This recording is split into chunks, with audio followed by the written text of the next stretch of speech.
Assalamualaikum warahmatullahi wabarakatuh. Saya Julia Wulandari, NIM 1914070098.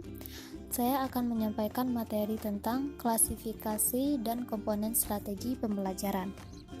Klasifikasi strategi pembelajaran menurut T. Rakajoni 1984. Yang pertama yaitu dari segi pengaturan guru dan siswa. Dari segi pengetahuan guru dan siswa dapat pula dikelompokkan menjadi 3. Yang pertama yaitu dari segi pengaturan guru, yaitu strategi pembelajaran oleh dan dengan guru, dan strategi pembelajaran dengan dan oleh tim. Yang kedua yaitu dari segi hubungan guru dan siswa, yaitu strategi pembelajaran tatap muka, yaitu pembelajaran di mana guru dan siswa berada dalam satu ruangan atau kelas dengan komunikasi atau interaksi pembelajaran yang berlangsung secara face-to-face communication.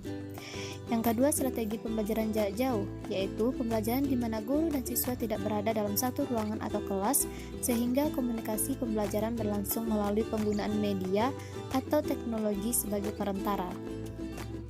Dari segi pengaturan siswa dapat pula dibedakan atas strategi pembelajaran individual, yaitu pembelajaran yang diorganisir secara individual dengan orientasi pemberian kesempatan kepada setiap siswa secara individual untuk belajar sesuai dengan kemampuan sendiri, dengan tujuan untuk mengembangkan potensi atau kemampuan setiap individu secara optimal. Yang kedua, strategi pembelajaran kelompok, yaitu pembelajaran di mana siswa-siswi diorganisir dalam kelompok-kelompok kecil untuk mendiskusikan dan atau mengerjakan topik serta tugas-tugas yang dihadapkan kepada mereka.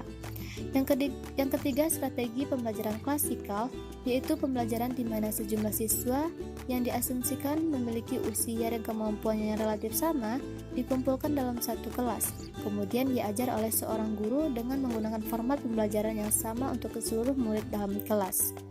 Yang kedua yaitu dari segi pengolahan pesan. Terdapat diklasifikasikan atas dasar peranan guru dan siswa dalam mengolah pesan dan proses pengolahan pesan.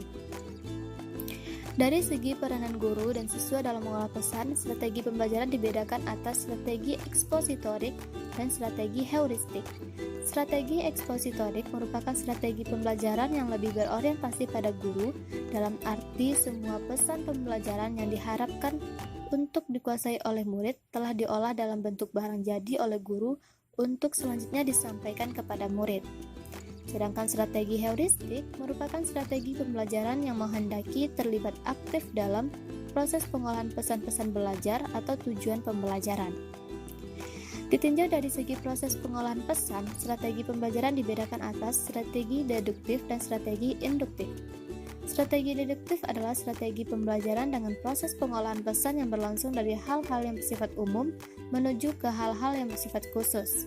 Sedangkan strategi induktif adalah strategi pembelajaran dengan proses pengolahan pesan yang berlangsung dari hal-hal yang bersifat khusus menuju ke hal-hal yang bersifat umum. Dari segi struktur peristiwa belajar mengajar, strategi pembelajaran dibedakan atas strategi pembelajaran tertutup, yaitu semua komponen pembelajaran seperti penentuan tujuan, materi, media, sumber-sumber belajar, serta prosedur pembelajaran yang akan ditempuh atau dilaksanakan di kelas semuanya telah dirancang dan dilakukan secara ketat oleh guru tanpa melibatkan siswa. Sedangkan strategi pembelajaran terbuka, siswa diberi peluang atau kesempatan untuk memberikan urutan dalam merancang dan menentukan komponen-komponen pembelajaran, termasuk dalam menentukan langkah-langkah pembelajaran yang sedang berlangsung. Yang keempat, dari segi tujuan pembelajar. Menurut Robert Gatney 1984, Gatney mengemukakan adanya 5 jenis tujuan atau hasil belajar. Yang pertama yaitu verbal information, yaitu kemampuan untuk menyatakan atau mengungkapkan kembali secara verbal pengetahuan ataukah informasi yang telah dimilikinya dalam arti bahwa seorang telah memiliki pengetahuan tertentu, berkemampuan untuk menuangkan pengetahuan itu dalam bentuk bahasa, baik lisan maupun tertulis yang memadai, sehingga dapat dikomunikasikan kepada orang lain. Yang kedua, intellectual skill, yaitu menunjuk kepada kemampuan untuk berhubungan dengan lingkungan hidup dan dirinya sendiri dalam bentuk satu representasi, khususnya konsep dan berbagai lambang atau simbol seperti huruf, angka, kata, dan gambar. Yang ketiga yaitu kognitif strategis, yaitu menunjuk pada kemampuan mengatur atau cara belajar dan mengelola proses berpikir dalam arti yang seluas-luasnya. Yang keempat, motor skill, yaitu menunjuk kepada kemampuan untuk melakukan rangkaian gerak-gerik jasmani yang dikemudikan oleh sistem saraf disertai koordinasi yang memadai antara kerja otak dan proses psikologis yang mengatur gerak itu dalam urutan tertentu dengan mengadakan koordinasi antara berbagai anggota badan secara terpadu. Yang kelima, attitudes, yaitu menunjuk kepada kemampuan internal yang sangat berperan dalam menentukan dan mengambil satu tindakan, lebih-lebih bila memungkinkan untuk bertindak. Selanjutnya yaitu komponen strategi pembelajaran. Ada 5. Yang pertama yaitu kegiatan pembelajaran pendahuluan. Dalam pembelajaran pendahuluan ini ada tujuan dan apersepsi. Tugas seorang pendidik adalah menjelaskan tujuan pembelajaran yang diharapkan agar dapat dicapai oleh semua peserta didik di akhir kegiatan pembelajaran. Sedangkan yang kedua, lakukan apersepsi berupa kegiatan yang menghubungkan antara pengetahuan lama dan pengetahuan baru yang akan dipelajari. Yang kedua yaitu penyampaian informasi. Penyampaian informasi yang pertama yaitu urutan, yaitu menyampaikan informasi yang sistematis sehingga memudahkan peserta didik cepat memahami apa yang ingin disampaikan oleh pendidiknya. Yang kedua, ruang lingkup, yaitu besar kecilnya materi yang disampaikan atau ruang lingkup materi sangat bergantung pada karakteristik peserta didik dan jenis materi yang dipelajari. Yang ketiga yaitu partisipasi peserta didik. Yang pertama yaitu dengan mengadakan latihan atau praktik yang seharusnya dilakukan setelah peserta didik diberi informasi tentang suatu pengetahuan, keterampilan, dan sikap.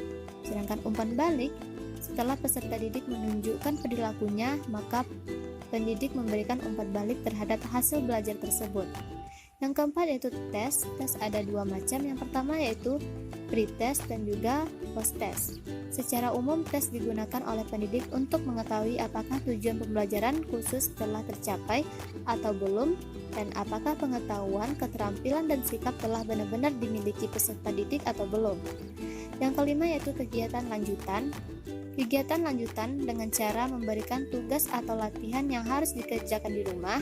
Yang kedua yaitu menjelaskan kembali bahan pelajaran yang dianggap sulit oleh peserta didik. Yang ketiga yaitu membaca materi pelajaran tertentu. Dan yang keempat, memberikan motivasi dan bimbingan belajar. Sekian penyampaian materi oleh saya. Terima kasih. Assalamualaikum warahmatullahi wabarakatuh.